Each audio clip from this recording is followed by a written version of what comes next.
Bonjour et bienvenue. Aujourd'hui, on va se pencher sur un sujet au cœur du droit du travail français, la succession des contrats à durée déterminée, les fameux CDD. C'est un vrai puzzle, on a souvent l'impression que les règles sont compliquées et elles le sont un peu. Pour nous guider, on s'appuie sur un document de formation de l'organisme LRDCIP qui décortique vraiment tout ça, les règles, les limites. Notre mission, c'est simple. Comprendre la logique derrière. Pourquoi on ne peut pas juste enchaîner les CDD sans fin? Et qu'est-ce qui se passe quand on ne respecte pas le jeu? Alors, décortiquons tout ça. Oui, bonjour. C'est un sujet fondamental, vraiment. Il touche à cet équilibre très délicat entre, d'un côté, la flexibilité que les entreprises réclament, et de l'autre, la protection des salariés contre la précarité. Et dans ce domaine, les détails, ce ne sont pas juste des détails. Ils sont absolument essentiels. Alors, pour commencer, juste pour être sûr qu'on est tous sur la même page, un CDD, ce n'est pas un contrat de travail normal, si on peut dire. Exactement, le document le rappelle très bien. Le contrat de travail de droit commun, la norme, c'est le CDI. Le CDD, c'est l'exception. Et du coup, on ne peut pas l'utiliser pour n'importe quelle raison. Il est fait pour des missions temporaires et seulement pour des motifs bien précis listés par la loi. Et la source en cite quelques-uns, les principaux, j'imagine. Oui, les trois cas d'école, ce sont le remplacement d'un salarié qui est absent. Classique, un congé maternité par exemple, Voilà. Ensuite, il y a l'accroissant temporaire de l'activité. les fêtes de fin d'année pour un magasin, ce genre de choses. C'est ça. Et enfin, l'emploi à caractère saisonnier. On pense aux vendanges, aux stations de ski. D'accord. Donc, dès le départ, l'idée c'est bien que ce soit une exception, ce n'est pas la règle. C'est la base de tout le système. Très bien. Si c'est temporaire, jusqu'où ça peut aller? On ne peut pas renouveler un CDD encore et encore, j'imagine. Non, et ça c'est un point absolument crucial. La loi est très stricte. Le document le dit noir sur blanc, un CDD, il ne peut être renouvelé qu'une seule fois. Une seule fois. Une seule fois, sauf bien sûr si une convention ou un accord de branche prévoit des règles différentes, ce qui peut arriver, mais la règle générale, c'est un seul renouvellement. C'est très limité.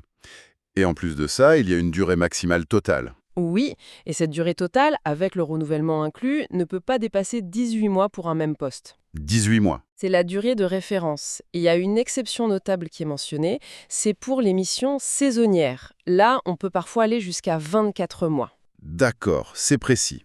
On a donc une double limite, un seul renouvellement possible et une durée max de 18 mois dans la plupart des cas. C'est assez clair. Tout à fait. Et c'est là que ça devient vraiment intéressant. Que se passe-t-il si un employeur ne respecte pas ces règles? S'il propose par exemple un troisième CDD ou s'il dépasse les 18 mois? Alors là, la sanction est très, très significative. Le document est formel, le CDD risque d'être requalifié en contrat à durée indéterminée, le fameux CDI. Ah oui, la requalification. C'est la principale arme juridique du salarié. Et pour lui, ça change absolument tout. C'est-à-dire? Il obtient tous les droits et toute la protection qui sont associés à un CDI. Donc une plus grande sécurité de l'emploi. Évidemment. Et une protection contre le licenciement. Ce n'est plus un contrat qui s'arrête à une date prévue. Pour le rompre, l'employeur devra suivre une procédure de licenciement en bonne et due forme. D'accord. Mais ça soulève une autre question. Qu'est-ce qui empêcherait un employeur de faire un CDD, puis de laisser passer un jour ou deux, et de refaire un nouveau CDD pour le même poste? Excellente remarque. Et c'est là qu'intervient un autre mécanisme qui est vraiment central pour éviter les abus. Lequel? Le document en parle longuement. C'est le délai de carence. Le délai de carence, qu'est-ce que c'est exactement? En gros, c'est une période d'attente qui est obligatoire entre deux CDD sur un même poste. L'idée, c'est justement d'empêcher un employeur de contourner les règles en faisant se succéder des contrats courts avec juste une brève interruption entre les deux. C'est un sas de décompression, en quelque sorte. C'est une bonne image, oui. Et comment est calculée cette période d'attente? J'imagine que ce n'est pas au hasard. Non, pas du tout. Le calcul est très codifié et il dépend de la durée du contrat qui vient de se terminer. La source nous donne les chiffres exacts. Alors voyons ça. Alors, pour un CDD de moins de 14 jours, le délai est de 1 jour. D'accord. Pour un CDD qui dure entre 14 jours et 6 mois, il est de 3 jours. Ok, ça reste court. Oui, mais c'est pour un CDD de plus de 6 mois que ça devient vraiment significatif. Là, le délai est égal au tiers de la durée du contrat précédent. Tiers, ouais. C'est presque mathématique. Tout à fait. Donc pour un CDD de 9 mois par exemple, il faut attendre 3 mois avant de reprendre quelqu'un en CDD sur le même poste. C'est exactement ça. Avec un minimum de 3 jours, quoi qu'il arrive. C'est une règle très spécifique. On sent bien que l'objectif est de rendre l'enchaînement peu pratique pour l'employeur. C'est purement dissuasif. Mais attention, là aussi, il y a des exceptions. Ah, Oui, le délai de carence ne s'applique pas dans certaines situations, comme pour les CDD saisonniers, ce qui est logique. oui, d'une saison à l'autre. Voilà.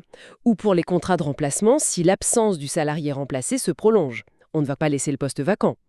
Il y a aussi les contrats à objet défini, mais c'est un cas plus particulier. D'accord. Alors si on prend un peu de recul, que nous dit tout ce système? Pourquoi un tel encadrement, avec des règles de durée, de renouvellement, et ce délai de carence si précis? Si on relie tous ces points, comme le suggère la conclusion du document, on voit bien que l'objectif est de trouver un équilibre. Toujours cet équilibre. Toujours. Un équilibre entre les besoins de flexibilité des entreprises, qui sont réels, et la nécessité de protéger les salariés contre une précarité qui deviendrait la norme. C'est tout cet ensemble de règles, cette interaction entre CDD, CDI et délai de carence, qui vise à stabiliser le marché du travail. Et pour les employeurs, ça veut dire qu'ils doivent naviguer ce cadre avec beaucoup de prudence pour éviter des conséquences juridiques qui peuvent être très lourdes. Donc, en résumé, si on devait retenir l'essentiel de cette analyse, ce serait que le CDD est un outil chirurgical, strictement encadré en France. Oui, c'est ça. Son usage est limité à des cas très précis, sa durée et ses renouvellements sont plafonnés. Et le délai de carence qui agit comme un verrou. Exactement, comme un verrou pour prévenir les enchaînements abusifs. C'est un système assez cohérent finalement. Il l'est. Et il y a un point final qui est important, soulevé par la source. Ce cadre juridique n'est pas figé. Ah, c'est intéressant. Oui, il est en constante évolution. C'est pour ça que pour avoir une information vraiment à jour, il est toujours conseillé de se référer au Code du travail, bien sûr, mais aussi à la jurisprudence. Les décisions des tribunaux. Voilà, et aux conventions collectives applicables à son secteur. Le diable est très souvent dans les détails de ces textes. Ce qui nous laisse avec une dernière réflexion. On a bien vu que ce cadre juridique évolue constamment.